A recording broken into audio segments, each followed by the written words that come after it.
Hi friends, എല്ലാവർക്കും കുഞ്ഞൂസ് cooking ചാനലിലേക്ക് സ്വാഗതം.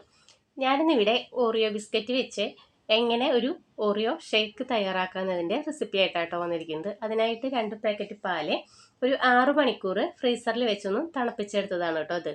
ഇത് ഞാനൊന്ന് പാക്കറ്റ് പൊട്ടിച്ച് ഒരു മിക്സിയുടെ ജാറിലേക്ക് ഇട്ട് കൊടുക്കുന്നുണ്ട്. ഇതിലേക്ക് ഞാൻ ഒരു 8 ഓറിയോ ബിസ്ക്കറ്റാണ് ഇട്ട് കൊടുക്കുന്നത്. ഒരു 4 ബിസ്ക്കറ്റ് ഞാൻ ഒന്ന് പൊടിച്ചെടുത്ത് മാറ്റി വെക്കുന്നുണ്ട് കേട്ടോ.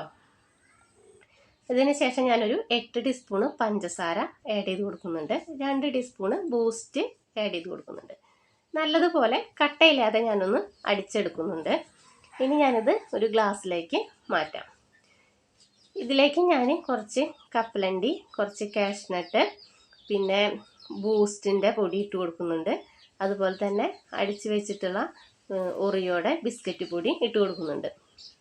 അപ്പോൾ നിങ്ങളുടെ കയ്യിൽ ഐസ്ക്രീം, പിന്നെ അതുപോലെ തന്നെ ചോക്ലേറ്റിൻ്റെ സിറപ്പൊക്കെ ഉണ്ട് വെച്ചെങ്കിൽ ഗ്ലാസ്സിലേക്ക് നമ്മൾ ഈ അടിച്ച് വെച്ച പാലും പഞ്ചസാരയൊക്കെ കൂടിയിട്ടുള്ള ഷേക്ക് ഒഴിക്കുന്നതിന് മുന്നേ ഗ്ലാസ് ഒന്ന് ഡെക്കറേറ്റ് ചെയ്യുകയും ചെയ്യാം. അതുപോലെ തന്നെ ഐസ്ക്രീമൊക്കെ ഞാൻ ഈ നട്ട്സ് ഇട്ട് കൊടുക്കുന്നതിൻ്റെ കൂട്ടത്തിൽ ഇട്ട് കൊടുക്കുകയും ചെയ്യാം കേട്ടോ. അപ്പം ഞാൻ വെറുതെ നട്ട്സ്, കാഷ്നട്ട്, പിന്നെ ബൂസ്റ്റ്, ഓറിയോ ബിസ്ക്കറ്റ് പൊടിച്ചത് മാത്രമാണ് ഇട്ട് കൊടുത്തിട്ടുള്ളൂ. നിങ്ങളുടെ കയ്യിൽ എന്തൊക്കെ ഉണ്ട് വെച്ചെങ്കിൽ അതൊക്കെ ഇട്ട് കൊടുക്കാം. അപ്പോൾ സിമ്പിളായിട്ട് ഇത്രയേ ഉള്ളൂ. പെട്ടെന്ന് തന്നെ നമുക്ക് ഒരു പാക്കറ്റ് ഓറിയോ ബിസ്ക്കറ്റ് ഉണ്ട് വെച്ചെങ്കിൽ, പാലും ഉണ്ട് വെച്ചെങ്കിൽ പെട്ടെന്ന് തന്നെ നമുക്ക് തയ്യാറാക്കി എടുക്കാം കേട്ടോ. നമ്മുടെ മക്കൾക്കൊക്കെ വളരെയേറെ ഇഷ്ടപ്പെടുന്ന ഒന്നാണ്. മക്കൾക്ക് മാത്രമല്ല നമുക്കും ഇഷ്ടപ്പെടും. അപ്പോൾ സിമ്പിളായിട്ട് പെട്ടെന്ന് നമുക്കൊന്ന് തയ്യാറാക്കി എടുക്കാം കേട്ടോ. അപ്പോൾ ഇത്രയേ ഉള്ളൂ. എല്ലാവരും ഒന്ന് ട്രൈ ചെയ്ത് നോക്കണം. നിങ്ങൾക്ക് എൻ്റെ വീഡിയോ ഇഷ്ടമായെങ്കിൽ, എൻ്റെ റെസിപ്പി ഇഷ്ടമായെങ്കിൽ ഒന്ന് ലൈക്ക് ചെയ്യുക, കമൻറ്റ് ചെയ്യുക, ഷെയർ ചെയ്യുക, സബ്സ്ക്രൈബ് ചെയ്യുക.